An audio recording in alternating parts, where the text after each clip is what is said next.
Welcome back students. In the last video we discussed about vectors. हमने vectors का introduction देखा था और ये जानना था कि वेक्टर्स का फंक्शन क्या होता है। आरडीएनए टेक्नोलॉजी के अंदर वेक्टर्स क्या वर्क करते हैं, उनका फंक्शन क्या होता है। साथ ही साथ हम लोगों ने ये भी देखा था कि एक ideal vector biotechnology rDNA technology में यूज होने के लिए किसी एक वेक्टर्स के पास कौन कौन सी क्वालिटीज होनी चाहिए। ठीक है, हमने बात की थी कि रेस्ट्रिक्शन एंडोन्यूक्लियस क्या होता है। रेस्ट्रिक्शन एंडोन्यूक्लियस को एक पर्टिकुलर साइट चाहिए होती है in order to cut the circular DNA so that our desired gene can be insert into it। ठीक है, तो आज हम इसी लेक्चर को आगे बढ़ाएंगे और समझेंगे एक एग्जांपल की हेल्प से कि एक आइडियल वेक्टर क्या होता है। ठीक है, तो जो एनसीईआरटी बुक में हमारा वेक्टर में एक PBR 322 नाम का प्लास्मिड है, उसके एग्जांपल के साथ एक्सप्लेन किया गया है कि आरडीएनए टेक्नोलॉजी में एक आइडियल वेक्टर किस तरीके का होना चाहिए और उसके अंदर कौन कौन से साइट्स होने चाहिए। राइट, तो आज के वीडियो में हम ये डिस्कस करेंगे कि वेक्टर का स्ट्रक्चर कैसा होता है। बुक से हम एग्जांपल हमने लिया है PBR 322। ठीक है, PBR 322 is a plasmid and B और आर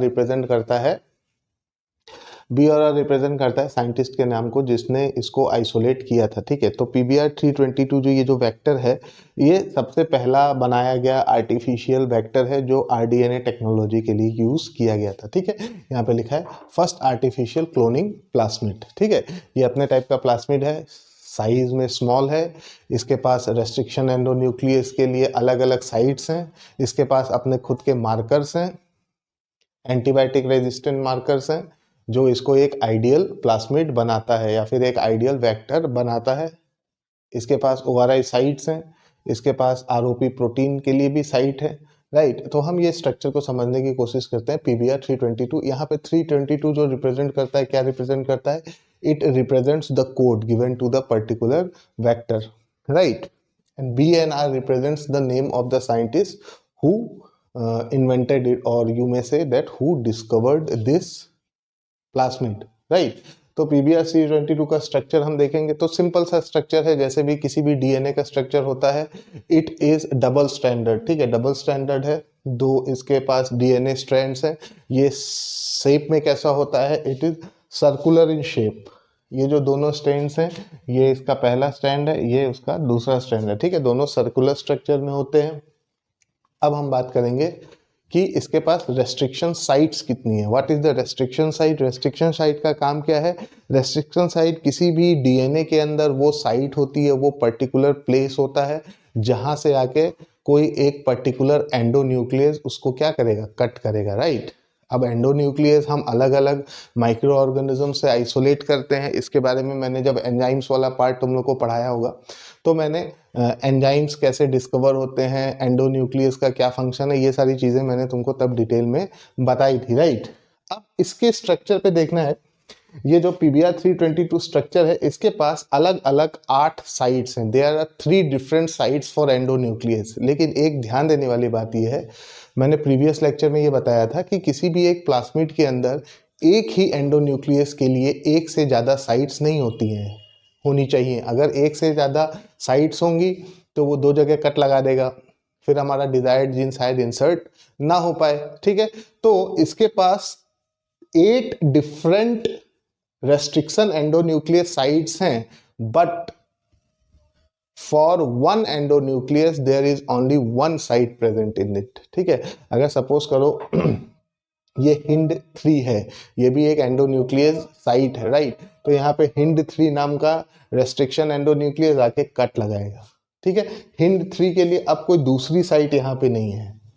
राइट, तो किसी एक पर्टिकुलर एंडोन्यूक्लियस के लिए इस प्लास्मिड के अंदर सिर्फ एक ही साइट है, एक से ज्यादा साइट नहीं है। ठीक उसी तरह BAM-H1 एक दूसरा एंडोन्यूक्लियस है, ये दूसरे साइट पे कट लगाएगा। ऐसे ही है SAL1, PUV2, PST1, PUV1, EcoRI1 and COL1।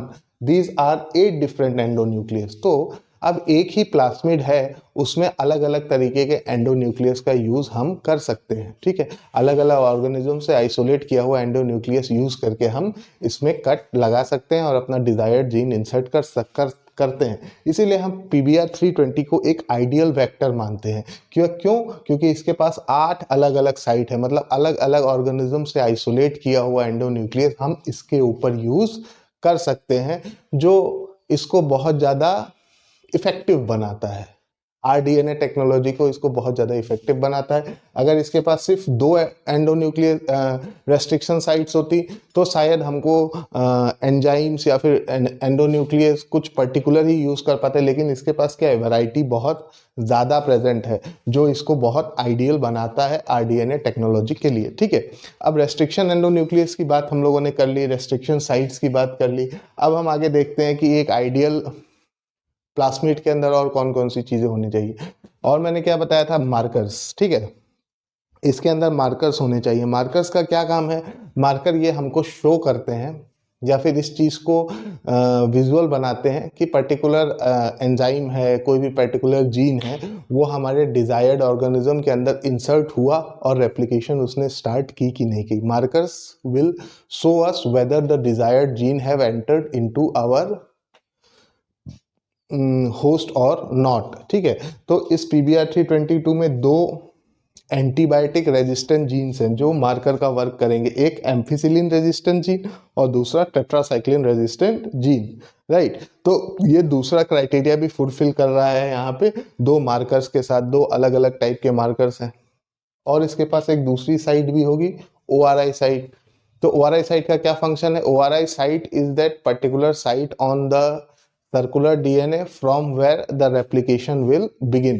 ठीक है, ORI साइट पे क्या अटैच होगा? Protein of replication. Protein of replication के लिए यहाँ पे अलग साइट्स हैं। तो ओवरऑल इस PBr322 में कितने अलग अलग साइट्स हैं? हमारे पास 8 रेस्ट्रिक्शन साइट्स हैं जो रेस्ट्रिक्ट करेंगे एंडोन्यूक्लियस के लिए।